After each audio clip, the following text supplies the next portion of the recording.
Thank you. Can I see you through the foliage?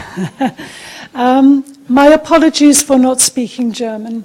I hope that you will understand me.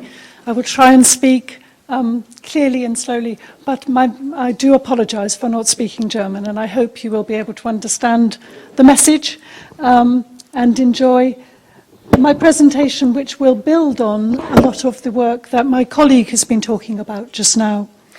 I'm a landscape architect, as you can see, based in the University of Edinburgh, and my interest is in access to outdoor environments. So I'm interested in anywhere open to the sky. And it's interesting that when we started our research centre in 2001, so 14 years ago, I tried to get funding for research to look at landscape and health. And people said, oh, very interesting, but not sure we can find any money for you. And some health researchers said, well, you could put a pot plant in a room and then take it out again and see if it makes a difference. And I said, that's not really researching landscape and health when you go outside. Now, everybody is interested in it. And it's partly because of a change in concerns about our own health, and it's partly because there is new interest in the possibilities of the environment for our own well-being. So this is very positive. This painting is one just drawing on the historical theme from your earlier presentation. This is a painting by a 17th century French painter much admired in the 18th century, hanging in Edinburgh, my home city, in the gallery there, of an idealized landscape. And this inspired the English landscape garden, Englische Garten, of the 18th century that was much admired throughout the world, but also was the beginning of a long-standing interest in links between psychological, mental, as well as physical well-being and the landscape. And some of these you have already heard from Raimund, so I won't necessarily take a long time to say them again, but just to remind you of perhaps some English language theories and work. J. Appleton is a geographer. Actually, he died very recently, but he did some very interesting work trying to understand how we respond to the landscape by looking at what people painted in pictures for hundreds of years. And his theories on prospect, being able to look out, and refuge, being able to have a shelter around us, and how we like landscapes that offer both opportunities for refuge but also opportunities for prospect is very important. And Wilson, Bourassa, very interesting work by Bourassa, talking about the biological basis as human beings we have from our evolution in responding to the landscape, but also noting that we have cultural conditioning from the society and our culture around us. And then as individuals, we each have our own personal life experience and response. And all of these things work together in determining our response to the landscape. You will know about biophilia. You're all interested in that. That's why you're here. And essentially, the underlying cause, according to biophilia, of our response to landscape is based on genetic fitness, competitive advantage. We respond positively to landscapes that are offering us the opportunities for living well. And if that's the case, then the natural environment is important for us physically and mentally. So one of the challenges for us in Europe, even in this beautiful place on the edge of a beautiful city, is what does this mean for an urbanized society? Because we are all in Europe a very urbanized society. And in fact, you will know versions of these statistics across the globe. We are becoming more urban. We are already more urban than rural globally across the world.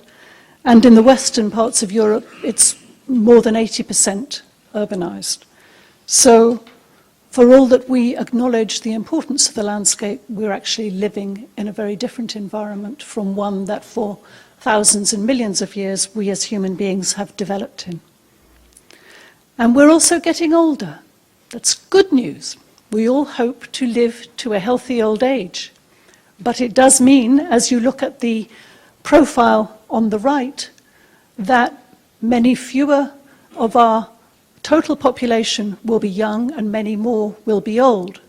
So what does that mean? We need to think about that in terms of our access to environments that help give us a healthy older age. You can also see there how many people we're going to have living into very old age. That's also good news for us, but it's a challenge too. Many people over 80. We're going to have many people living on their own in very old age, the majority of whom will be women. And you'll see that bottom statistics, 1 in 3 people in the UK will soon be over 60, certainly in the next 100 years. And this is not just a typical Edinburgh person.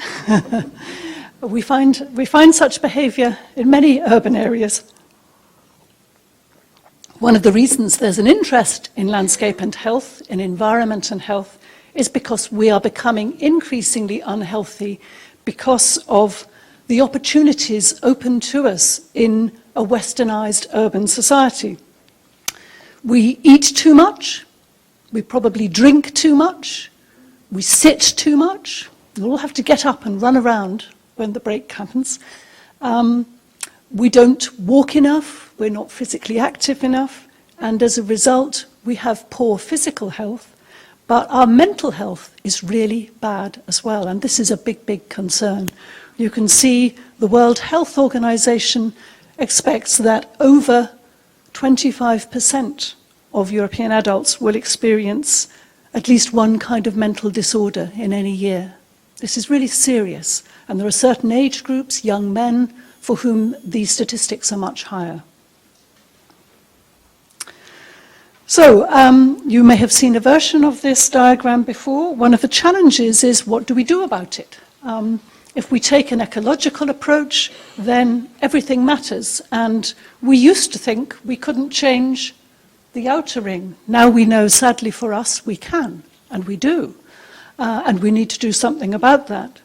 But for many of us, certainly in landscape architecture, landscape design, agriculture, care farming, those next 3 circles in are the places where we can make most difference. These are the places where we can have an influence. The natural environment, the built environment, and the activities that are planned and managed within it. And as Raymond has said before, this is not new.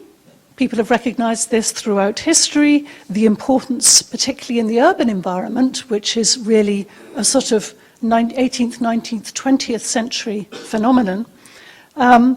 Here's Frederick Law Olmsted, designer, along with Calvert Vaux, an English architect, of New York City's Central Park, talking about the artificial conditions of the town being bad for a man's mental and nervous system, and ultimately on his entire constitution.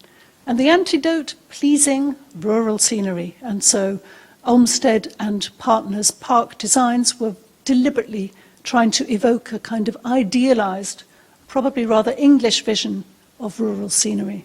And Prospect Park, in its early years, was considered to be Prospect Park is considered to be Olmsted and Vaux's best example of park design.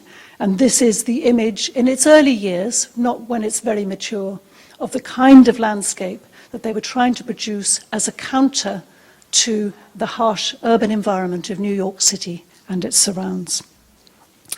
Again, we've already heard, there's so many resonances with what you've heard in the earlier talk, but just to reiterate, what do we think is going on here? Why does access to the natural environment make a difference? How?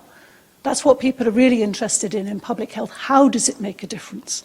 Well, people are more active outdoors than indoors. Children, older people, if you go outside, you're almost always more active than you are inside a building. So getting outdoors means you're likely to walk more. And And walking is good for physical health, for cardiovascular health, but of course it's also good for mental health and for stress. Social engagement. Remember how many older people we're going to have living on their own, increasing numbers, and social isolation is a health risk on its own, separate from anything else. Living on your own and feeling isolated, alone in your community, is bad for your health. And there's evidence now to show that, particularly in older people. So getting outdoors and being in a place where you might bump into other people or see friendly faces is maybe very important for social contact. Where is that going to happen? In public open space. Attention restoration, you've already heard about the Kaplan's theories. We know that there are qualities about the natural environment that are very, very good in helping us restore attention that has become depleted when we've been working hard, looking at a computer screen for too long. Terry Hartig has also done lots of interesting work on this. And finally, a lot of interesting new work showing physiological responses to the landscape that perhaps hark back to that biophilia. There's some very interesting work in Japan now on going into the forest bathing, they call it, and Shinrin-yoku, and the beneficial effect of being in a natural environment seems to happen physiologically without us being conscious of it. And this includes heart rate, pulse, cortisol response, but also our immune system seems to respond to being in a natural environment in a different way from a built environment. So very interesting work there, and I'll say a bit more about my own work in a minute. So, what does this mean? I've been asked recently to work with the World Health Organization's European Region Office to co-author a report that I hope is going to come out in the next few months, looking at urban green space and health. And the World Health Organization wants evidence to support the benefit of having green space in and around cities, very accessible, because they're worried that in many cities, particularly in former Eastern European countries, former Soviet, that green space is being lost too fast. And that once it's gone, it's very hard to bring it back into the city. So good evidence that will be evidence that health researchers and practitioners and policymakers will pay attention to is very important. I mentioned earlier Shinrin-yoku. This is just illustrations from a paper, part of a body of work by a group of researchers in Japan. Very interesting. Showing how these psychoneuroendocrine mechanisms seem to be behind part of our response to the landscape. And you can see they looked at people walking in different environments, woodland or urban, but also just sitting within and looking at. And they used a range of measures, including cortisol, salivary cortisol, but they also showed that parasympathetic and sympathetic nerve activity, which is part of our immune system, also responded positively for our health in the woodland environment compared with the urban one. And my colleague, with whom I've done a number of research projects, Rich Mitchell, and has been looking at the epidemiology. It's not always the case. You can see we find a pattern in England, a pattern in Wales, not quite so simple in Scotland or New Zealand. But essentially, this is a pattern that is found in many European or European-type cities, where essentially the more green space you have, the lower the cardiovascular mortality rate. So mortality from heart disease is going down as green space goes up within the urban environment. So this is interesting epidemiologically, but we still don't know why. What is actually the mechanism behind this? Lots of interesting work has been undertaken in the Netherlands as well. They've called this vitamin G. The amount of green space near your home is associated with better physical and mental health, and they've measured this both objectively and subjectively. And the relationship is particularly strong for children and for lower socioeconomic groups. So that's very important. Jolanda Mas has done a number of very interesting projects in relation to this with her colleagues. And a recent study by Lakovitz and Jones shows there's a new term. We've been talking in recent years about green space and natural environment being salutogenic, health-inducing, but now there's an interest in equigenic. The fact that certain kinds of environments seems to be associated with a reduction in the health disparity between rich and poor. And you can see here the top bars are for the least deprived, the richest, the better off quartiles. And green space isn't making much difference. Green space goes up as you go from left to right. But the most deprived, the poorest, most socially deprived population is the black bar. And you can see there that as green space increases, premature deaths decrease. So it's only in that lowest socioeconomic group that we see this dramatic effect of green space. And this is being termed equigenic because it reduces what is otherwise a very strong pattern of how rich you are, how socially well off you are, being a predictor of how healthy you are. In an ideal world, all those lines would be parallel. So these are people who are very well off. These are people who have great difficulty coping financially. So they're the poorest people. And in an ideal world, your health would be the same, whether you're rich or poor, in a well-managed society. But that's not true. Your socioeconomic status still is the best predictor of your health. If you're rich, you're more likely to be healthy. If you're poor, you're more likely to be unhealthy, and you're likely to die younger. And sadly, that is still the case. So what green space does in this diagram is to reduce that difference. Again, a recent paper by Rich Mitchell and colleagues here in Edinburgh University. Populations which have more green space in their neighbourhood tend to have a smaller health gap. You can see that the greener lines are coming up. They're becoming more parallel with the y-axis. So there's a smaller health gap, equigenic influence of green space on health. And this is something that a number of public authorities are very interested in. From our own research, we've got a number of examples, and I'm going to spend the second half of my talk just giving you a little bit of a flavour of some of those projects, trying to understand what's going on behind some of these bigger epidemiological patterns of relationships between green space and health. This is an early project we did looking at a range of different social groups within central Scotland in areas of deprivation, areas which are post-industrial, where there is high unemployment.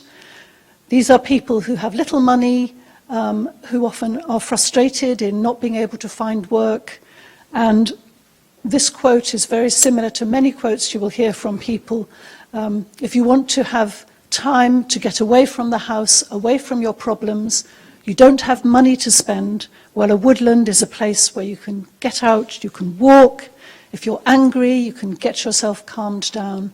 There's therapy in just having this environment close to home to be able to use to control your own emotions, to control your feelings of frustration.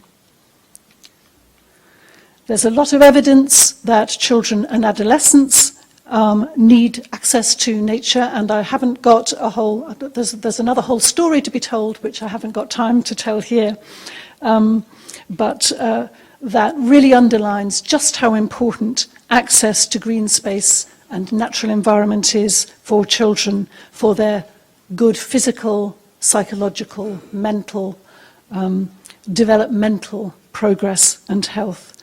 And in fact, some very recent research suggests that even in the very earliest months of life, access to a natural environment is important. This very recent work that's come out of a project called Phenotype, a European project papers are just being published in the last few years, shows a positive association between the amount of green environment in and around the urban area, access to city parks, and babies' birth weight and their development.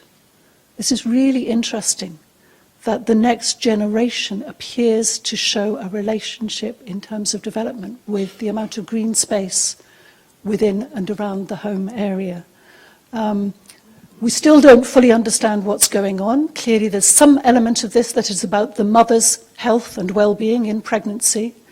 There's also some very interesting recent research that suggests that a baby's immune system is better developed when it's exposed to a range of different microbiomes in the very early months of childhood, so that a child needs to be crawling around in the natural environment. Yes, even putting things in its mouth, that actually that's healthy development for the immune system, and that part of perhaps our problem in society with allergies and asthma is exacerbated by having children who are kept away from those kinds of experiences in their first year of life. Just early research coming out, but some very interesting suggestions there. I've done a lot of work with older people, looking at their access to environments and the benefits for health. And there's all kinds of benefits, formal and informal. Having a garden in front of your house can be a way of informally having opportunities to socialize with your neighbors on the street in a way that is difficult if you're behind a building front and you can't get out.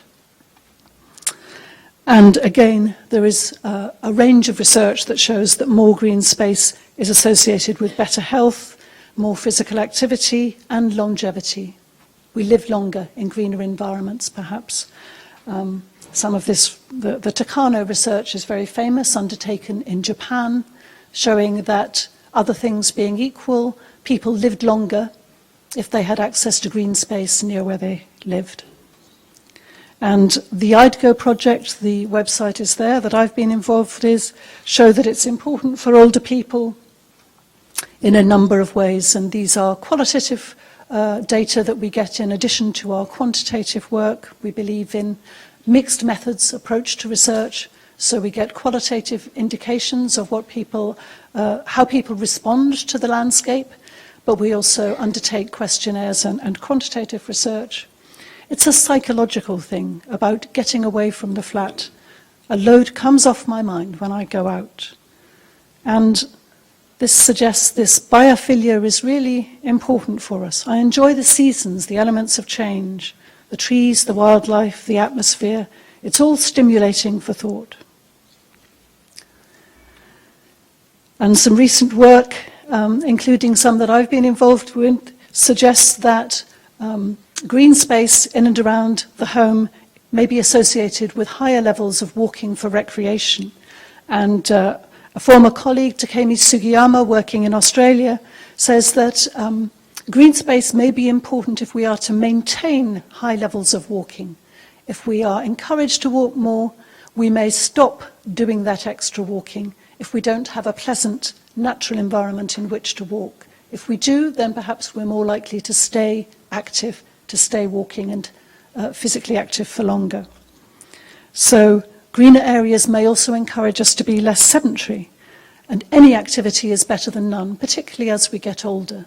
So for very old people, it may be difficult to walk many kilometers, but even just getting up, not sitting, getting up, getting out, just walking a few steps is better than simply sitting. And a green and natural environment is one that encourages people to do that and makes it pleasant to do.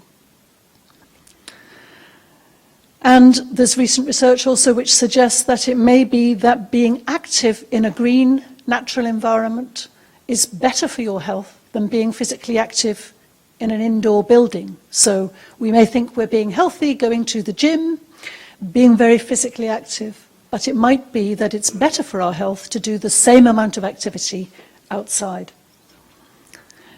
Some work that we've done recently looked at how close green-blue is now often used to recognize that the water within an environment may be important as well, that a beach or a riverside is an important natural environment as well as green space. We looked at whether our older participants lived within 10 minutes walk of a local open space, and we found that they were twice as likely to do the amount of walking per week that is recommended, the recommended level of physical activity, if the green space was within 10 minutes walk rather than further away. And more than twice as likely to be satisfied with life, so a wider measure of well-being and quality of life was also twice as likely to be positive if they lived within 10 minutes of a green space or park. I've mentioned earlier social well-being, and we know that streetscape greenery can be associated with perceived social cohesion, so having an attractive natural environment near where we live may help the society in which we live, the local community, to feel more connected. And some work that I'm just publishing at the moment has shown that for people in deprived urban areas, a shortage of green space seems to be more associated with loneliness and feeling a lack of social support.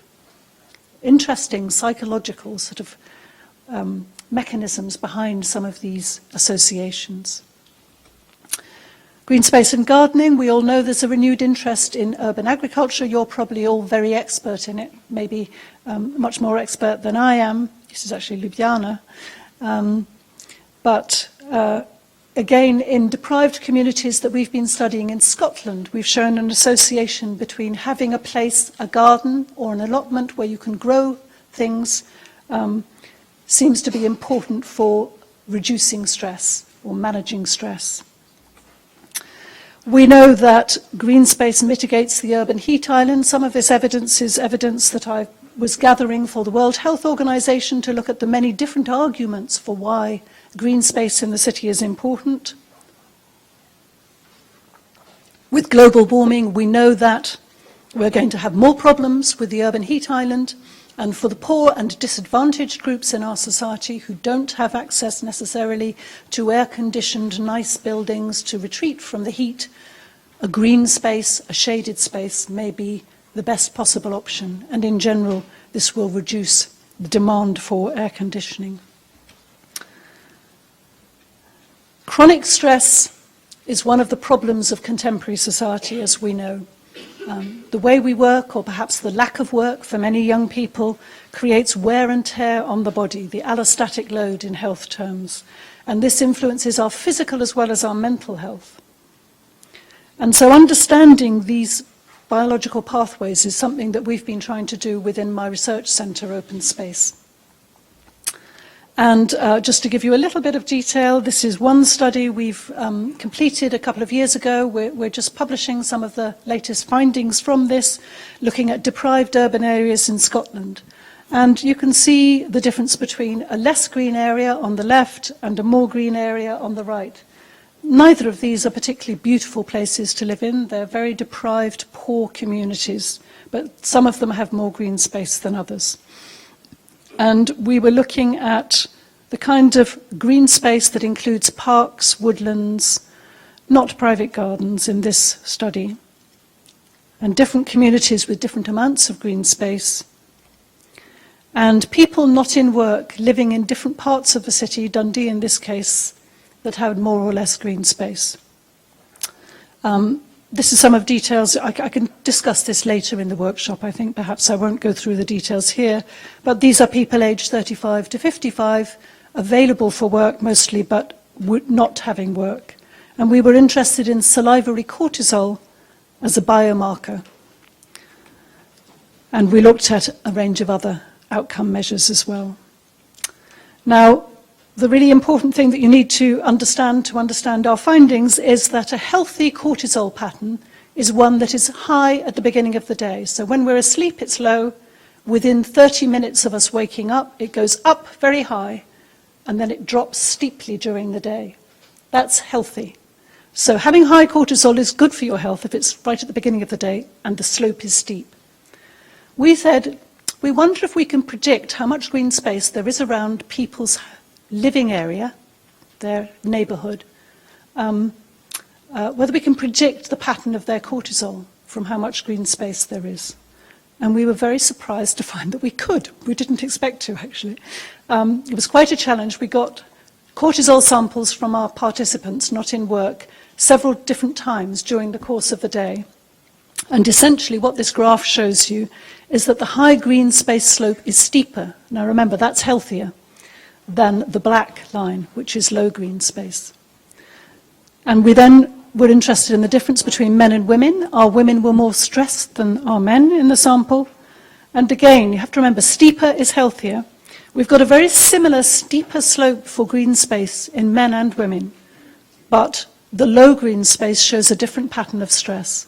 In men, it's a more typical, the cortisol kicks off high, but then it stays high. It doesn't drop down steeply as it should.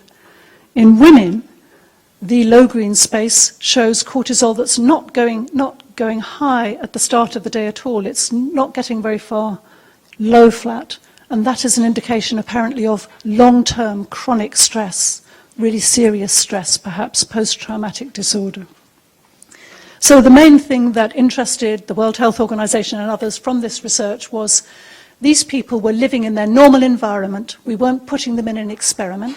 They were living where they always lived, doing what they always did in their daily life. So it was ecologically very valid, but we were using an objective biomarker to measure green space and cortisol, and we found a link between the two.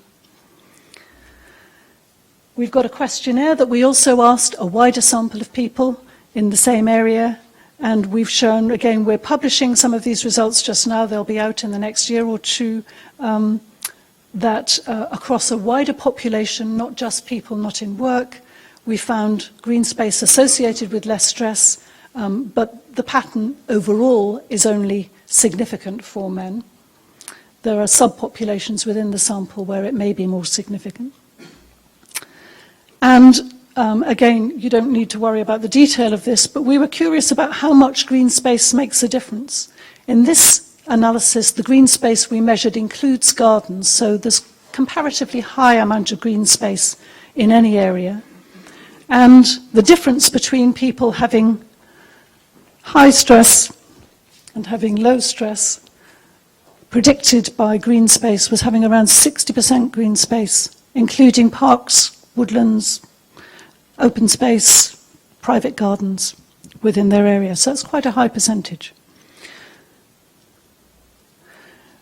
This is associated research that Rich Mitchell undertook within a wider sample in Scotland, looking at whether where you exercise affects benefits to mental health.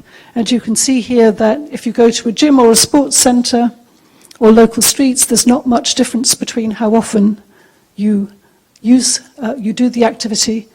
But if you go to the woods or the forests, then you see a significant reduction in mental health the more often you go. So where you exercise in this graph makes a difference to your health. It's improving your mental health if you're outdoors, not if you're indoors.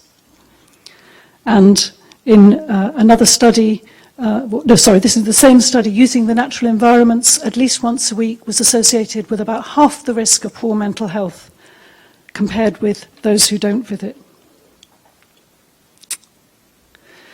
And finally, just an example from some work that we've been doing with our Forestry Commission in Scotland, looking at associations between access to woodlands and health. One of the challenges in all of this, as I said before, is how to benefit the poorest, the least advantaged in our society. What can we do about access to green space, woodlands, natural environments that will actually have a positive, beneficial effect on the health of poor and deprived populations? And one opportunity is to intervene in existing landscapes to make them more attractive, more accessible, to encourage people to use them more. And this is what the Forestry Commission has been trying to do in its projects with deprived communities. So this was a pilot project, an early project that we've published, looking at Drumchapel on the left is where the Forestry Commission worked to enhance the quality of the local woodland, some artworks, some benches, better paving, better paths through the woodland, opening out the walk so people felt safer. was designed to encourage better use, and the community on the right, Milton, had no change to the local woodland. This is where they are in relation to Glasgow, which has one of the greatest health disparities between rich and poor in Scotland, I think possibly in Europe. So our intervention site is site 1 on the left, and the control, the comparison where nothing happened, is number 2 on the right. And again, I don't have time for the detail, but the big message here essentially is a good one, that the intervention, Drumchapel, showed a change, an increase in the visits to woodlands that people made before the intervention and after, whereas we didn't see a significant change in the comparison site. And the strength of this evidence that makes a difference for health researchers is that we have a comparison site, so we can show the difference between the two over time. Physical activity, green and blue is low level of physical activity, and the pale and purple to the right of any chart is higher activity. So the low levels of activity went down in the intervention, the high levels of activity went up, good news, and we see the opposite pattern. Low levels of activity went up in the place where nothing happened. So a significant difference in levels of physical activity over time. Perceptions of woodlands as a place to visit. You can see in Drumchapel, the top bar, before the intervention, only 1% of the community of our sample thought that woodlands were a good place to go with family and friends. They basically didn't go to this local woodland very much at all. And you can see that that increases to 34%, not more than half, but it's a big increase over time. Interestingly, more people disagree as well, but we think that's just because more people had been to the woodlands and knew what it was like after the intervention than before. And we see the opposite pattern in the control site, where there was a decrease in any positive response. So this was a significant difference. Does the importance of the local woodland in making a difference to quality of life? That was significant as well. An increase in positive response, very much the same in Milton, not an increase. Again, interestingly, we also see an increase in negative responses, but we think this is because more people actually know what their local woodland is like. And satisfaction with the environment and the neighbourhood, which is actually a very good predictor of overall health and well-being and quality of life. If you're satisfied with the environment in your neighbourhood, you're much more likely to be satisfied with your quality of life overall. And you can see a significant improvement here in the intervention, not significant in the comparison, although it was a positive change. And this is positive in Drumchapel, the intervention, all the way.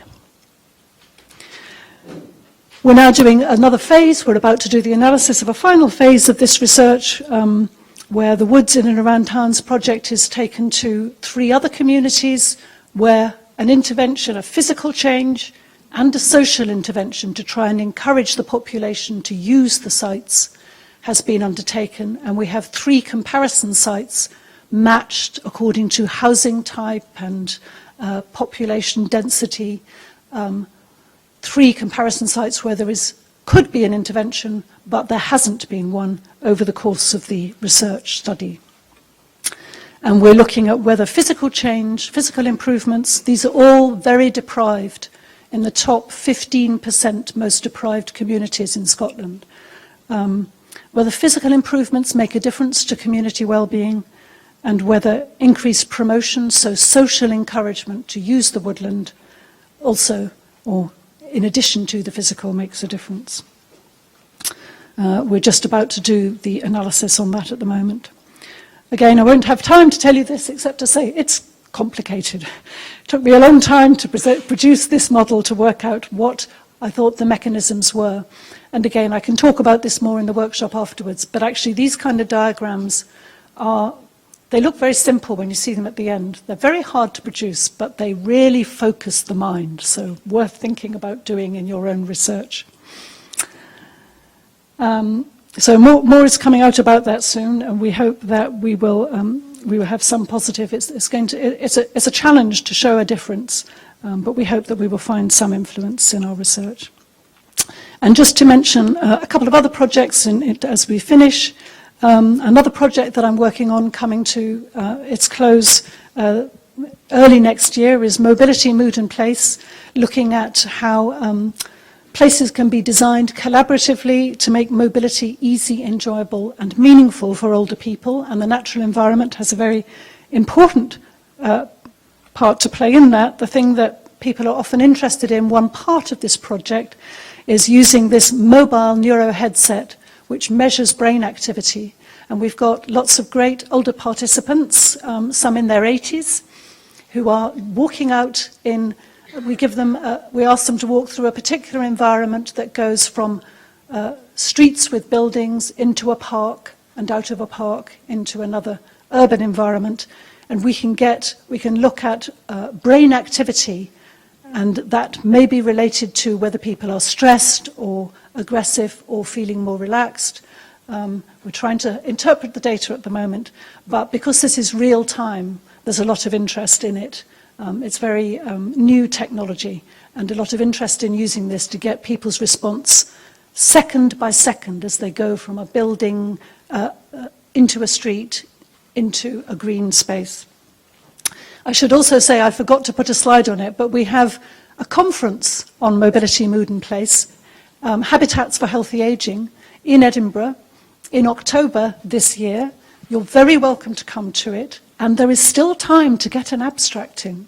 Our deadline has been extended to the 4th of April, so if you get one in by Monday, you can still be considered. So if you go to our website here, www.mobilitymoodplace.ac.uk, it's in your handout, then you can find out about the conference, and we encourage you to look at that and to remember it's not too late to submit an abstract. And just to summarise, a city of well-connected green spaces appears to be resilient. Resilient is one of the words. It used to be sustainable, now resilient. I don't know what the German word is, but it seems to be the word that the city authorities and public agencies want to hear. It's important for all sectors of society, for active commuting, high-energy sports, as well as for relaxation and social contact. So it really addresses the needs of many different sectors in our society. It's resilient, and it offers many opportunities for society to cope with extreme and unpredictable events. If you have space that people can get out of buildings into, space that can be temporarily used for different functions, very important in resilience. And citizens whose behaviour is healthy, reduces demands on health services, and all of our health services are very interested in reducing their costs, and contributes to a healthy economy. We have fewer people off work because they're sick, because they have stress or physical health problems. So it really is good for the economy. And if you want to find out more about any of our research, that is our website. As Birgit said kindly at the start, we are starting a new Masters in Landscape and Wellbeing at Edinburgh. You can apply for it now. We're starting in September this year. We're very interested in anyone who wants to apply, and we encourage you to visit our website and take advantage of the publications and other resources that are there. Thank you.